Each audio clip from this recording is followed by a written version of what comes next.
Friends, पिछले video में हमने जाना कि विवाह में विलंब के क्या कारण होते हैं और आज हम जानेंगे उसके उपाय, उसके निराकरण। तो ज्योतिषीय कारणों में पहला कारण जाना था कि कुंडली के सप्तम भाव में यदि कोई दोष है तो क्या करें। यदि सप्तम भाव में दोष है तो हमें उस हाउस के ग्रह का उपाय करना चाहिए। उस हाउस में यदि कोई गलत ग्रह बैठा है तो उस ग्रह का उपाय करना चाहिए, यानी उस ग्रह की पूजा, शांति या उसका रत्न धारण करना चाहिए। इसके अलावा हम लड़कियों की स्थिति में कुंभ विवाह कर सकते हैं और लड़कों की स्थिति में अर्क विवाह कर सकते हैं। तो इन उपायों से यानी पूजा पाठ शांति से हम सातवें घर की समस्या का समाधान कर सकते हैं। अब हम चलते हैं हमारे दूसरे पॉइंट पे। अब हम समझते हैं यदि कुंडली में मंगल दोष हो, हाँ, यदि कुंडली के प्रथम भाव, चतुर्थ भाव, सप्तम भाव, अष्टम भाव और द्वादश भाव में यदि मंगल है यानी कुंडली मांगलिक है, तब क्या करें। ऐसी स्थिति में यदि 25 वर्ष की आयु है तो 28 तक विवाह न हो पा रहा है तो चिंता ना करें। 28 के बाद अपने आप समस्या का समाधान हो जाएगा और आराम से विवाह हो जाएगा। और हम उपाय करना चाहते हैं तो उपाय में हमें मंगल ग्रह की शांति करनी होगी। उज्जैन में मंगलनाथ एक स्थान है जहाँ पे भात पूजा भी होती है, मंगल की शांति भी होती है, तो वो पूजा हम कर सकते हैं और मंगल ग्रह की शांति द्वारा भी हम इस उपाय का समाधान ले सकते हैं। मांगलिक व्यक्ति के लिए मांगलिक ही व्यक्ति चाहिए, यानी मांगलिक लड़का है तो लड़की मांगलिक चाहिए। यदि मांगलिक नहीं है तो जिनकी कुंडली में शनि हो भारी, ऐसी लड़कियों से हम विवाह कर सकते हैं, यानी मंगल के लिए शनि का तोड़ होता है।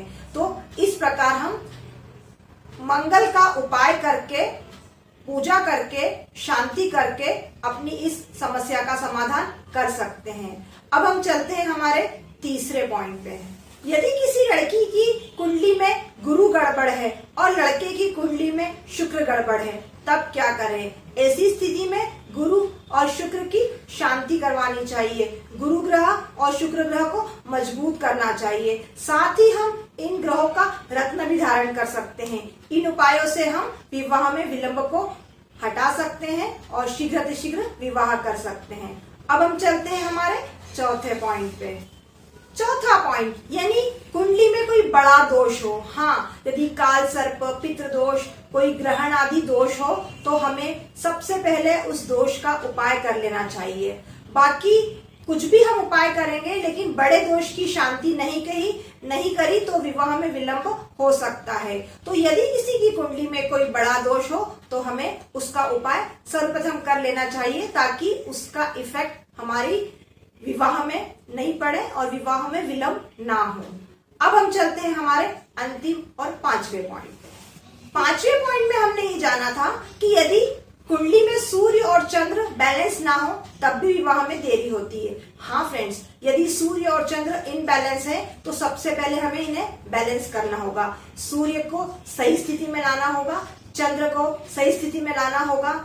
हमें इनकी पूजा भी करवानी पड़ सकती है, शांति करवानी पड़ सकती है या रत्न धारण करना पड़ सकता है, बट ऐसा करने से हम विवाह के विलंब को टाल सकते हैं और शीघ्र विवाह कर सकते हैं। तो हमने ये जाना कि इन ज्योतिषीय उपायों से हम अपने विवाह को शीघ्र कर सकते हैं, जिसमें हमने जाना कि हम पूजा कर सकते हैं, पाठ कर सकते हैं, उस ग्रह की शांति कर सकते हैं, उस ग्रह का रत्न पहन सकते हैं। तो इन सब के द्वारा आप अपने उपाय कीजिए और लाभ लीजिए। अब हम उन उपाय की ओर चलते हैं जो कि ज्योतिषीय नहीं है। हाँ फ्रेंड्स, जो हम विचारों से या अन्य साधनों से हम जिसको समझ करके उसका लाभ लेंगे। तो चलते हैं अन्य उपाय की ओर। अब हम अन्य कारण और उनके उपाय को समझते हैं। यदि अपने लड़के या लड़की के लिए कोई रिश्ता आया है जो कि अर्ली एज में आया यानी 18-19 की एज में आया है और उसे जाने समझे बिना ही हम ना कह चुके हैं, तो ऐसी स्थिति में नाट लगने की समस्या हो सकती है जो कि विवाह में विलंब का कारण बनती है। ऐसी स्थिति में हमें उन लोगों से मन ही मन माफी मांग लेना चाहिए और पश्चाताप स्वरूप कुछ न कुछ दान कर लेना चाहिए, जिससे हम विवाह के विलंब के कारण को हटा सकते हैं। अब हम चलते हैं दूसरे कारण और उसके उपाय को समझने के लिए। दूसरा कारण हमने ये जाना था कि आजकल लड़के लड़कियां अपने करियर और पढ़ाई को लेकर के बहुत कॉन्शियस हो गए हैं और इसमें बहुत समय ले लेते हैं। तो हमें उन्हें ये समझाना होगा कि पढ़ाई एक अलग चीज है, करियर एक अलग चीज है और विवाह अलग। यानी हमें पढ़ाई के साथ साथ विवाह के पॉइंट पे भी सोचना चाहिए। पढ़ाई होती रहेगी विवाह के बाद भी, करियर बनता रहेगा विवाह के बाद भी। यदि हम विवाह कर लेते हैं तो हमारे साथ दो भाग्य जुड़ जाएंगे और हमें सफलता जल्दी और ज्यादा मिलेगी। यदि इस बात पे विचार करते हैं और करियर और विवाह दोनों को साथ में लेके चलते हैं तो ये समस्या नहीं आएगी। अब हम चलते हैं हमारे तीसरे कारण और उसके उपाय को समझने के लिए। तीसरा कारण हमने यह जाना था कि यदि कोई प्रेम प्रसंग में असफल हो गया है तब क्या करें। प्रेम प्रसंग में असफल होना किसी के हाथ में नहीं होता, यह अनजाने ही हो जाता है। तो ऐसी स्थिति में मन को मजबूत करना बहुत जरूरी है। आप अपने किसी पारिवारिक सदस्य से, किसी मित्र से या किसी काउंसलर से इसके लिए मदद ले सकते हैं।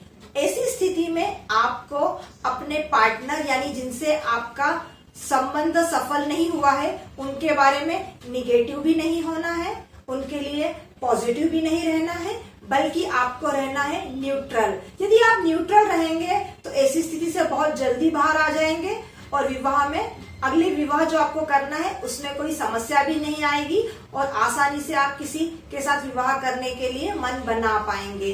तो ध्यान रखिए, आपको निगेटिव नहीं होना है, पॉजिटिव भी नहीं होना है, आपको रहना है न्यूट्रल। अब हम चलते हैं हमारे चौथे पॉइंट की तरफ। हमने ये जाना कि कुछ प्रेम प्रसंग सफल भी नहीं होते हैं, असफल भी नहीं होते हैं।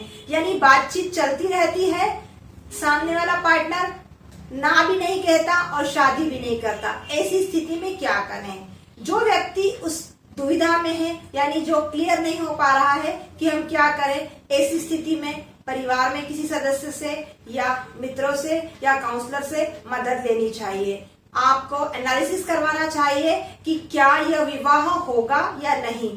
आप स्वयं अपनी मदद करने में असमर्थ रहेंगे, लेकिन जो व्यक्ति बाहरी है यानी इस प्रसंग से बाहर है वह आपकी मनस्थिति को भी समझेगा, आपके पार्टनर की मनस्थिति को भी समझेगा और आपको एक सही सलाह भी देगा। सलाह के साथ साथ उसमें से बाहर निकलने में आपकी मदद भी करेगा। यानी वो आपका विवाह भी जल्दी करवा सकता है या आपको यह सलाह भी दे सकता है कि इस प्रसंग में से बाहर आइए और एक नया जीवन साथी चुन करके उससे शीघ्र अतिशीघ्र विवाह कीजिए। तो दोस्तों, ऐसी स्थिति में आपको एक उचित सलाह की जरूरत है। अपने ही स्वयं के विवेक से इसे हल करने की कोशिश ना करें, बल्कि किसी पारिवारिक सदस्य, मित्र या काउंसलर से मदद जरूर लें और लाभ लें। अब हम चलते हैं हमारे पांचवें और अंतिम पॉइंट और उसके समाधान की ओर। किसी भी व्यक्ति की जीवन में कोई पारिवारिक समस्या भी हो सकती है, कोई आर्थिक भी हो सकती है या कोई शारीरिक भी हो सकती है। इस पे किसी व्यक्ति का जोर नहीं होता, इसे समझना चाहिए। यानी जरूरी नहीं है कि परिवार में कोई विवाद चल रहा है तो हम विवाह नहीं कर सकते, या हमारी आर्थिक स्थिति कुछ खराब है तो हम विवाह नहीं कर सकते, या कोई शारीरिक समस्या है। हमें इन समस्याओं को समझते हुए अपने अनुरूप एक उचित वर या वधू की तलाश करनी चाहिए, उनसे अपनी बातों को ओपनली डिस्कस करना चाहिए और विवाह करना चाहिए। यानी इस बात के लिए आपको कतई चिंतित नहीं होना चाहिए कि मेरे साथ कुछ समस्या है। दुनिया में हर व्यक्ति के साथ में कोई ना कोई समस्या रहती है।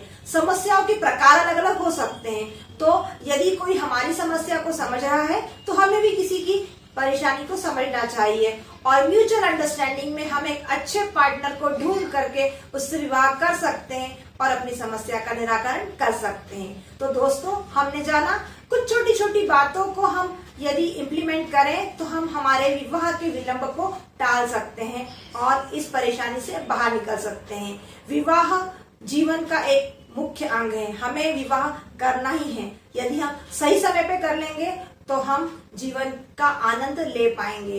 तो मेरा निवेदन है, छोटे छोटे उपायों के ऊपर ध्यान दीजिए। आपको जब जहां जिसकी जरूरत लगती है उनसे हेल्प लेने में कतई संकोच ना करें। हेल्प ले और अपनी लाइफ को बेहतर बनाएं। Thank you.